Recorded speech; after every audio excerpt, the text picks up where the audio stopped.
코로나19 위기 대응 특위 긴급점검회의를 시작하도록 하겠습니다. 오늘 회의 참석자를 소개해 드리겠습니다. 먼저 20대 대통령 선거 이재명 후보님 참석하셨습니다. 네, 감사합니다. 더불어민주당 코로나19 위기 대응 특위 윤호중 위원장님 참석하셨습니다. 전해숙 부위원장님 참석하셨습니다. 김민석 부위원장님 참석하셨습니다.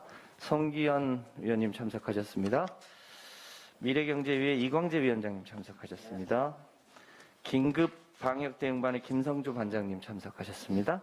신현영 간사님 참석하셨습니다. 저는 소상공인지원반의 김성환이고요. 이동주 간사님 참석하셨습니다. 민병덕 의원님 참석하셨습니다. 생활안심대책반의 한병도 반장님 참석하셨습니다. 고민정 간사님 참석하셨습니다. 오늘 회의 참석에 전문가 여러분이 오셨는데요. 이택진 한국과학기술연구원의 책임연구원님 오셨습니다. 심영섭 전 산업연구원 부원장님 오셨습니다. 오성진 일산병원 교수님 오셨습니다. 모두 발언 순서입니다. 이재명 후보님 인사 말씀이 있겠습니다. 네, 지금 오미크론이 좀 확산이 되면서 감염자 수가 급격하게 늘고 있습니다. 우리 국민들의 어려움이 여러 측면에서 가중되고 있습니다. 첫 번째는 감염 확산에 따른 의료 대응 체계가 문제일 것입니다. 오늘 이제 감염 확산 방지를 위한 또 새로운 방식들을 한번 논의해 볼 그런 기회가 될 것 같습니다. 두 번째는 지금 이제 국민들이 겪는 어려움이 너무 크고 그 중에서도 우리 자영업자들이 겪는 고통이 극단적 선택을 고민해야 될 만큼 심각한 상황입니다. 이 문제에 대해서도 오늘 깊이 있는 논의를 하고 우리 국회 또는 선대위 차원에서 할 수 있는 일들을 최선으로 찾아보도록 하겠습니다. 고맙습니다. 윤호중 위원장님 인사 말씀 있겠습니다. 네, 오미크론 변이가 맹렬한 기세로 전 세계를 강타하고 있습니다. 저희에게도 팬데믹 그림자가 서서히 다가오고 있는데요. 지난주 기준으로 오미크론 변이 검출률이 26.7%였고 특히 비수도권을 중심으로 빠르게 확산되고 있어서 호남권은 59.2%였습니다. 이미 오미크론이 우세종이 되고 있습니다. 전국적으로도 이르면 이번 주말 오미크론 점유율이 50%를 넘어설 것으로 예상이 되고 있습니다. 지금이야말로 가용자원을 총동원해서 신속히 오미크론 대응 체제로 전환해야 될 때입니다. 어제 문재인 대통령께서도 외국 순방 중에 범부처 차원의 총력 대응을 주문하셨습니다. 이 전염성이 높은 오미크론을 잘 막아내는 것이 코로나 위기 극복의 분수령이 될 것이다 이렇게 봅니다. 오늘 긴급 회의도 오미크론 변이가 우세종이 되는 것이 기정사실화된 이런 엄중한 상황 하에서 선제적으로 방역 대응 태세를 점검하고 또 대비책을 논의하기 위한 것입니다. 저희는 엄중한 상황인식으로 오미크론 비상 대응에 사활을 걸겠습니다.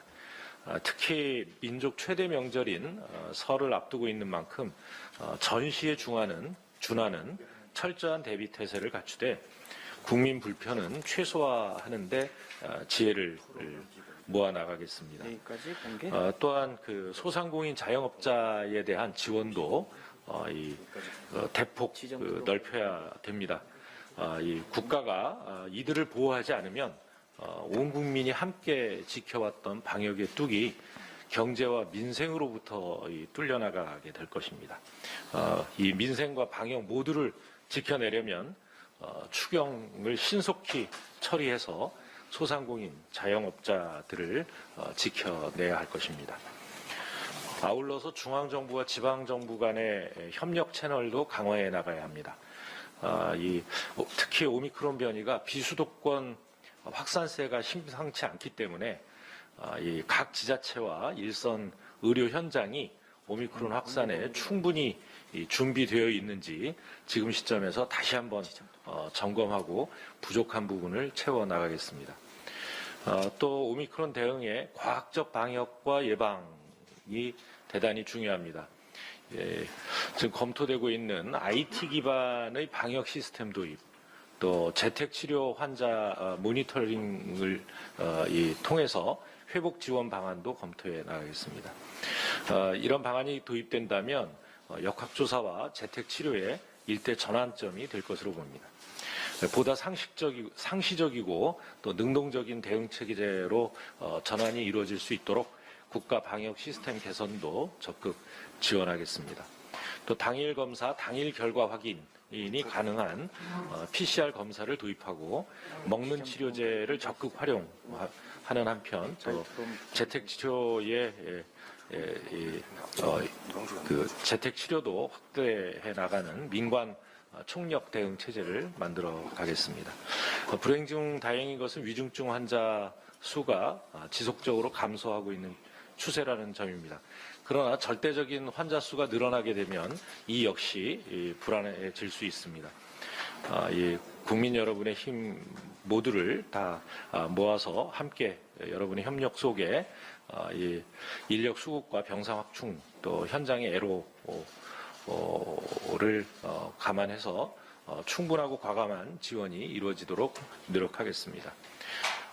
우리 당과 정부, 지자체 모두 혼연일체가 돼서 완전한 일상 회복의 시간을 최대한 앞당겨 낼 수 있도록 최선을 다하겠다는 말씀드립니다. 이상입니다. 네, 다음은 신현영 코로나19 상황실장님께서 코로나19 의료 방역 대응 상황에 대한 브리핑이 있겠습니다. 예, 안녕하세요. 신현영 코로나 상황실장입니다. 국내 오미크론 전망과 준비에 대해서 발표하도록 하겠습니다. PPT를 봐주시면 감사하겠습니다. 코로나 신규 확진자에 대한 국가 간 비교 데이터입니다. 보시다시피 가장 높이 치솟은 나라가 지금 이스라엘입니다. 그리고 그 다음에 프랑스, 그리고 미국, 영국 순으로 상당히 오미크론의 전파로 인해서 여러 나라들이 최근 급증세를 보이고 있고 우리나라도 일부에서 상승세가 있습니다. 참고로 오늘 신규 확진자 6,482명이고요. 일부는 29,862명이라는 말씀 드리겠습니다. 치명률에 대한 국가 간 비교입니다. 실제로 최근 국가 간의 치명률의 비교를 했을 때 미국이 가장 높은 상황이고요. 그 다음에 영국 그리고 여러 유럽 나라들이 포함이 되어 있습니다. 우리나라의 경우에도 그동안 낮은 수준의 치명률 1 미만으로 진행을 하다가 최근 위드 코로나로 인해서 1.6까지 치솟은 바가 있습니다. 그만큼 이런 여러 코로나 장기화 상황에는 의료 대응 체계의 준비가 치명률과도 큰 연관이 있다라는 교훈을 다시 한번 보게 되는 상황입니다.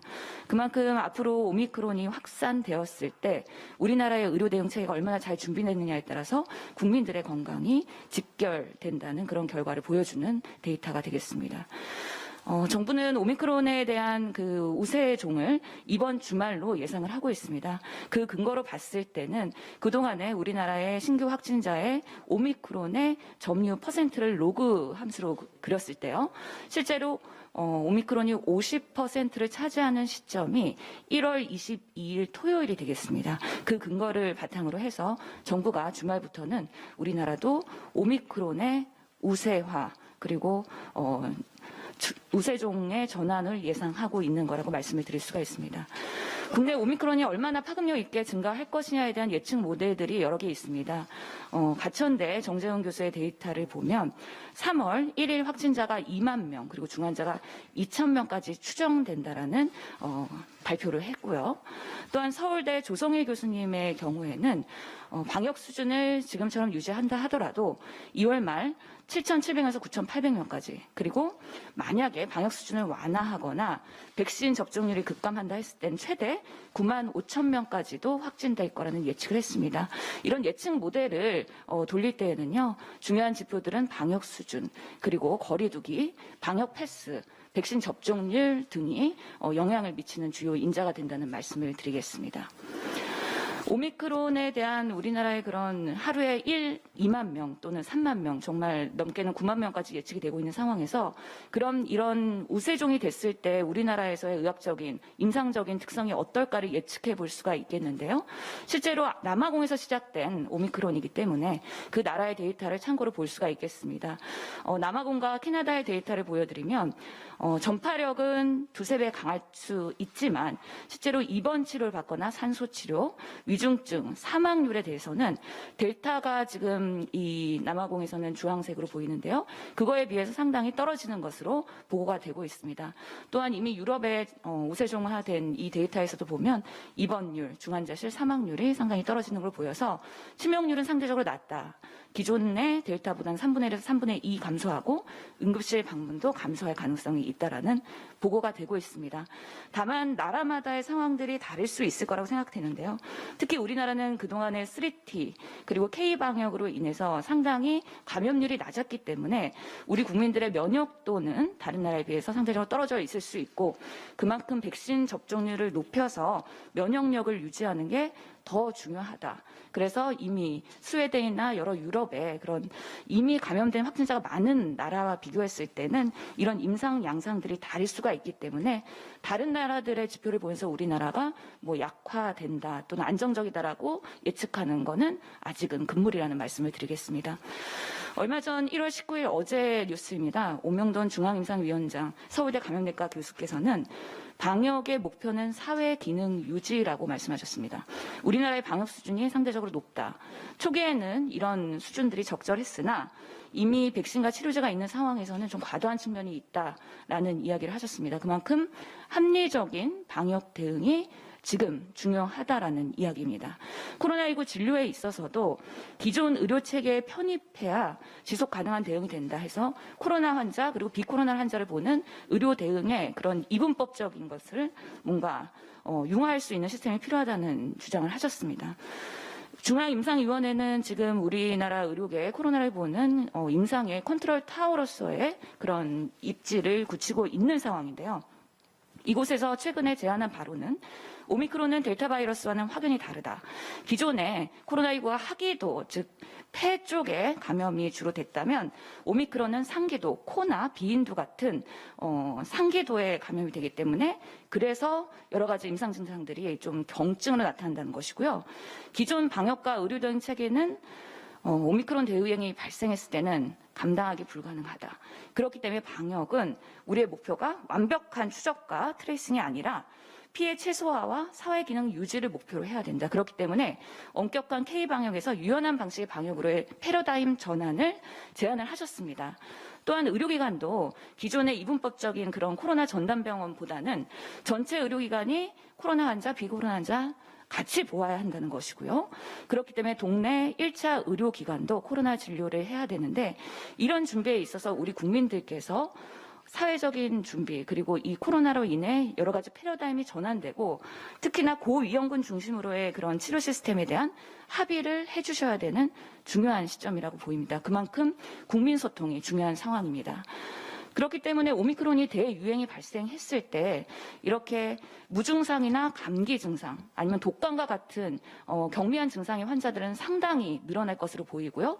이분들이 재택 치료를 중심으로 했을 때 발생하는 다른 의학적인 사유, 기저질환들로 인해서 의료 이용이 필요할 때, 치과를 가야 될 때, 산부인과를 가야 될 때, 소아과에서 다른 진료를 봐야 될 때, 그런 과연 우리가 확진자를 볼 수 있는 인프라가 갖추어져 있느냐가 앞으로의 오미크론 대응에서 핵심 관건이 될 것 같습니다. 출산이나 혈액투석, 흉통, 응급처치 등의 그런 확진자들에 대한 기타 질환에 대한 대응도 매우 사전에 준비되지 않으면 확진자로 인해서 우왕좌왕하는 상황이 발생할 수 있다는 거고요. 또한 이런 코로나 진료에 집중하다 보면 비코로나 환자에 대한 부수적인 피해가 있기 때문에 사전에 여러 시나리오를 그리고 이에 대한 대응 체계를 의료체제 정비해서 미리 하는 것은 매우 우리 오미크론 대비해서는 중요하다는 말씀을 드리고 싶습니다. 정부는 오늘 그 오미크론 분야별 대응 방안에서 의료기관에 대한 대응 체계를 발표할 예정입니다. 기준은 확진자가 1일 5,000명일 때는 대비를 하겠다. 그리고 확진자 7,000명부터는 대응 단계로 돌입하겠다는 건데요. 오늘 6,482명이 나왔고 앞으로 더 확산될 우려가 있기 때문에 앞으로 이제는 대응 단계로 돌입을 해야 되는 준비를 미리 해야 됩니다. 검역도 효율화하는 방법으로 해서 진단 검사도 광범위한 검사보다는 우선순위에 따라서 검사를 집중하고요. 병 의원급의 의료기관의 검사 역량을 확대해야 되는 상황입니다. 역학조사도 10일에서 격리기간을 자가격리를 7일로 줄이고 시민 참여형으로 바꾸면서 예방접종도 더 적극적으로 계획을 수립하고 오미크론 변이 대응한 백신 개발도 중요한 상황입니다. 의료 대응에 있어서도 고위험군 중심의 모니터링이 필요하고 여러 가지 생치에서도 2만 명의 병상을 1,200병상으로 나누고 추가로 확보를 하는 등 여러 가지 합리적인 의료 방역 대응이 필요하고요. 먹는 치료제도 지금 65세 이상 처방됐다면 오늘부터 60세 이상으로 확대하는 그런 정부의 발표도 있었던 만큼 좀 더 합리적이면서 집에서 치료할 수 있는 시스템을 만드는 것이 매우 중요하다. 그렇기 때문에 사회 대응에 있어서도 사회 필수 기능 유지를 위한 업무 연속성 계획을 실행하는 게 중요하다는 말씀을 드리겠습니다. 얼마 전 더불어민주당에서는 오미크론 대비 대토론회에서 의료계의 많은 코로나 단체들과 어떻게 준비할 건지에 대해서 컨센서스를 나누는 자리가 있었습니다. 지금은 중앙집중식의 방역으로 중앙방역대책본부가 중수본과 중심으로 진행이 됐다면 이제는 보건소와 지자체 그 지역이 바닥부터 각자의 지역 자원을 이용해서 준비할 수 있는 시스템으로 가야 된다. 그리고 개인과 사회, 의료기관의 자유와 책임 협력이 필요하다라는 말씀을 드리고 싶습니다. 특히 우리 국민들의 마음의 준비 그리고 오미크론이 발생했을 때 내가 어떻게 대처해야 되는지에 대한 지속적인 안정적인 메시지가 나가야 됩니다. 아프면 집에서 쉬고 진료가 필요할 땐 동네 병의원 그리고 응급 상황에서는 센터에 가고 병원에서의 철저한 감염 관리가 미리 대비되어 있어야 됩니다. WHO에서의 닥터 리아는 2022년에 팬데믹 급성기는 마감이 될 것이다. 하지만 코로나는 사라지지 않는다라고 예측을 했습니다. 우리는 바이러스에 대해서 이미 잘 알고 있고 대처 경험이 있고 백신 생산량이 1분기까지는 어느 정도 전 세계 70%는 접종이 가능하기 때문에 입원과 사망의 팬데믹을 끝낼 수 있다. 즉 팬데믹의 급성기는 올해로 마감될 거라는 발표를 했습니다. 그렇기 때문에 더불어민주당에서도 앞으로 오미크론 준비가 필요할 텐데요. 우리가 이 오미크론에 대한 국민의 대표로서 남이 하는 게 아니라 내가 한다. 그리고 내가 안 하면 준비가 안 된 채 재난 상황에 맞이할 수 있다라는 경각심을 갖고 중앙정부보다 지자체와 보건소 준비가 더 잘 되어 있는지 현장의 재택치료와 동네 의료기관 준비 상태를 꼭 꼼꼼히 점검을 해야 될 필요가 있습니다. 특히 준비에 걸림돌이 되는 비용이나 제도적 문제는 이번 추경을 통해서 그리고 2월 임시국회를 통해서 즉각 풀어줘야 되는 부분이 있고요. 확진자 폭증 시를 가정해서 우리가 정말 현장에서의 민방훈련이나 가상훈련이 지역적으로 이루어져야 합니다. 그렇기 때문에 오늘의 회의는 이재명표 방역 대전환에서 합리적으로 유연함과 과학적 스마트함을 바탕으로 해서 제안을 드리려고 합니다. 오늘 오신 패널분들께서 제안을 하실 텐데요. 방역 관리에서는 ICT 기반의 밀접 접촉자 관리 기술, 그리고 진단검사에서는 PCR로도 당일 검사, 당일 통보가 될 수 있는 시스템, 재택치료는 방치하는 게 아닌 24시간 연속적으로 건강 모니터링을 할 수 있는 시스템으로 도입을 적극적으로 전환해야 된다는 이야기입니다. 그렇기 때문에 합리적인 이재명표 방역 대전환으로 우리가 조금 더 유연한 방식의 패러다임 전환이 필요하다는 말씀을 드리면서 발표를 마치겠습니다. 이상입니다. 네, 다음으로 K 방역을 과학 방역으로 한 단계 더 진화시키기 위한 방역 대책 개선 방안에 대해서 안건 설명이 있겠습니다. 안건 설명은 미래경제위의 이광재 위원장께서 해주시겠습니다. 네.